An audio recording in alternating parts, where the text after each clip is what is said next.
August is National Immunization Awareness Month, highlighting the importance of vaccinations for people of all ages. Here to answer some common questions about vaccines is Dr. Anthony Hudson with Children's Hospital, New Orleans. Hi, Dr. Hudson. Good morning. Good morning. Thank you so much for having me today.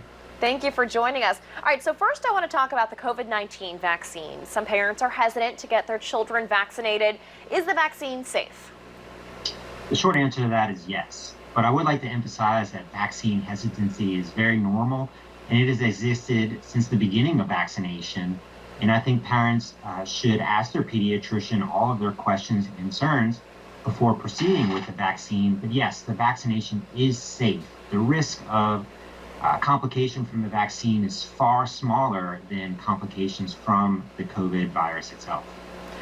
What are some of the life-threatening diseases that vaccines in general help to treat? We had a story actually earlier this morning that people across the board are vaccinating their children less and less, against things like polio, measles, the mumps. What are some of those life-threatening diseases that are affected by vaccines?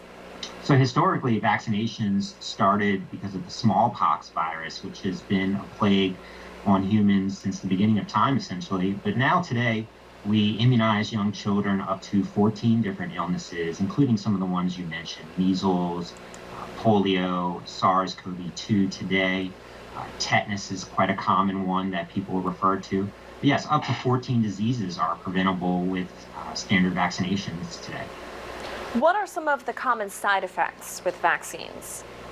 So like any medication, side effects can be anticipated, and the most common side effects are soreness or redness at the site of injection, as well as some systemic complaints such as fatigue or even low-grade fever, quite common with vaccinations.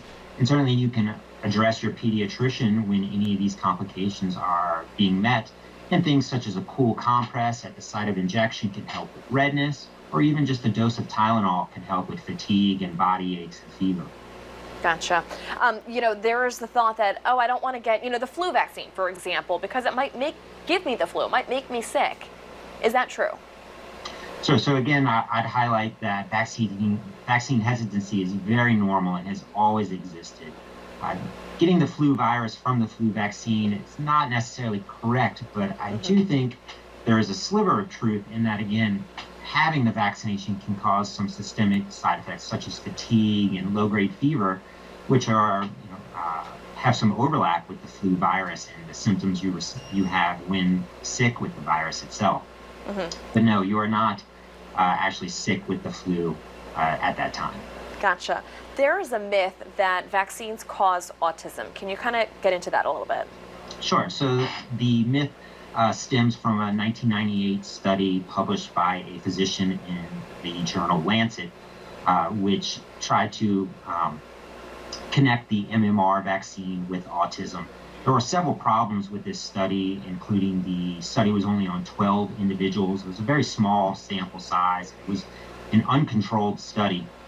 And so really now through the last 2 decades, it has been proven that there is no association with vaccines, including the MMR vaccine, and autism or developmental delay in general. Okay. Dr. Hudson, thank you for your time this morning. We appreciate it. Thank you for having me. Of course.